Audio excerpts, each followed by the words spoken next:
Una semana sin duda con mucha información que tiene que ver con las cuestiones de seguridad. Usted sabe que uno de los grandes retos del México actual pues es la seguridad, es brindar seguridad. No hemos tenido mucha seguridad que digamos en los últimos años en el país. El clima de violencia, el surgimiento de grupos criminales, la sociedad se ha visto avasallada por las actividades ilícitas de grupos delictivos en muchas regiones del territorio nacional. Y bueno, esta semana le decía, el tema vuelve a estar sobre la mesa. Primero, el miércoles en la tarde, el presidente electo de México dio a conocer su Plan Nacional de Paz y Seguridad. Así se llama, de paz y seguridad. Y hay muchas cosas interesantes que hablar de ello. Y hace unas horas la Suprema Corte de Justicia de la Nación declaró inconstitucional la Ley de Seguridad Interior, que trataba de normar o de poner en el papel, dentro de la ley, la actuación del Ejército Mexicano y de la Marina Armada de México en tareas de seguridad. Vamos a platicar esta mañana, me da mucho gusto saludar aquí en la mesa de titulares de Excelsior Televisión al doctor Jorge Javier Romero. Él es integrante del colectivo Seguridad Sin Guerra, con quien hablaremos precisamente de estos temas de la seguridad. Bienvenido, Jorge, ¿cómo estás? Martín, encantado. Pues varios temas importantes. Primero, esto de la Suprema Corte. ¿Cómo lo ven desde los colectivos, desde las organizaciones no gubernamentales? Bueno, fue una cuestión que impulsamos en buena medida desde las organizaciones de la sociedad civil, la inconstitucionalidad de una ley que es totalmente contradictoria con el proceso de construcción de una paz civil, de una paz que se sustente en el orden constitucional y se sustente en la ley. Y bueno, la Ley de Seguridad Interior violaba claramente el artículo 21 constitucional, que fue reformado en 2008, y el 129, que es un artículo original de la Constitución de 1917, que plantea que el Ejército y la Marina solamente saldrán de sus cuarteles en tiempos de guerra. Entonces, esta ley era inconstitucional y nosotros consideramos que lo que se tiene que construir en este país son cuerpos civiles muy bien capacitados, que tengan además un fuerte compromiso con los derechos humanos y con la legalidad, porque esa es la única manera de construir una paz que involucre a la sociedad, que acerque además a los cuerpos de seguridad a la sociedad, ¿no? Correcto.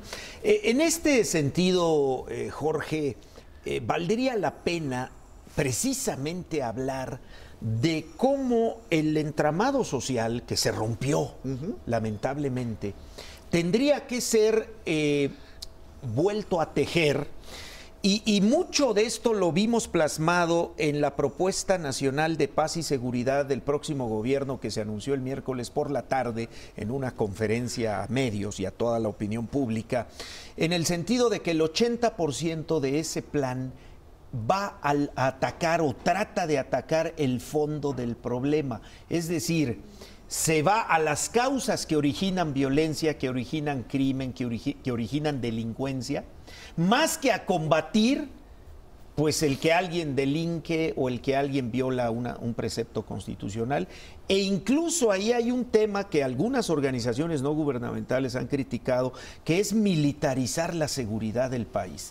¿Cómo lo ven ustedes? A mí me parece que el plan de paz y seguridad tiene mucho de seguridad y muy poco de paz. Es un plan que hace exactamente lo mismo que la Ley de Seguridad Interior, que acaba de ser declarada inconstitucional, pero va incluso más allá, porque el proceso de institucionalización de la militarización de la seguridad es más profundo en el plan que acaba de presentar el presidente electo. Lo que va en el sentido contrario de lo que necesita este país, porque si lo que queremos es reconstruir el Estado, es decir, ¿cuáles son las razones profundas de la violencia? Las razones profundas de la violencia son que no tenemos el Estado que necesitamos tener en una democracia constitucional para acabar con la impunidad. Durante toda la época clásica del régimen del PRI y después, lo que hemos tenido es un proceso de venta de protecciones particulares y de negociación de la desobediencia de la ley. El Estado reducía la violencia vendiendo protecciones particulares a los delincuentes, claro, y administrando esa delincuencia. Eso se empieza a desmoronar con la alternancia política. Y después, cuando Calderón decide decide militarizar la seguridad, que termina de desmantelar los cuerpos que administraban este proceso de negociación de la desobediencia y de venta de protecciones particulares en el ámbito local, lo que tenemos es una irrupción brutal de la violencia. Nada más hay que ver este dato. 2007 fue el año más pacífico de la historia de México. Tuvimos 8 homicidios por cada 100,000 habitantes, una cosa que no habíamos tenido desde 1821. Es decir, nunca en México había habido un año tan pacífico. Entró el ejército y la marina y la violencia se disparó. Para 2011 ya teníamos 24 homicidios por cada 100,000 habitantes, que es lo que tenemos ahorita. Es decir, es evidente que hay una correlación entre la actuación del ejército y la marina en las tareas de seguridad y el aumento de la violencia. Lo que hay que hacer es una recomposición del Estado, pero basado en el orden jurídico. Que, bueno, tenemos que discutir, ¿queremos federalismo o no queremos federalismo? Si queremos federalismo, tenemos que construir una seguridad federal. Claro. Si queremos federalismo, necesitamos que existan cuerpos locales y que las autoridades locales se hagan responsables también de su tarea. Y eso implica construir policías profesionales, que es una cosa que nunca hemos tenido en México. Sí, no tenemos policías profesionales, no tenemos policías bien capacitados, no tenemos policías que sepan investigar. Y eso es lo que necesitamos. La tragedia de las policías municipales y estatales infiltradas totalmente por los criminales. Es que no es que estuvieran infiltradas, es que es una cosa que siempre existió en México. Como no tienes una capacidad real para imponer la ley, lo que haces es negocias su desobediencia. Claro. Y vendes la protección particular para gestionar que las cosas no se muevan con demasiada violencia, ¿no? Es decir, esta es una forma de operar del Estado mexicano desde que el Estado mexicano existe, desde el porfiriato y después durante toda la época del PRI, y eso es lo que hay que cambiar. Y no se cambia militarizando la seguridad.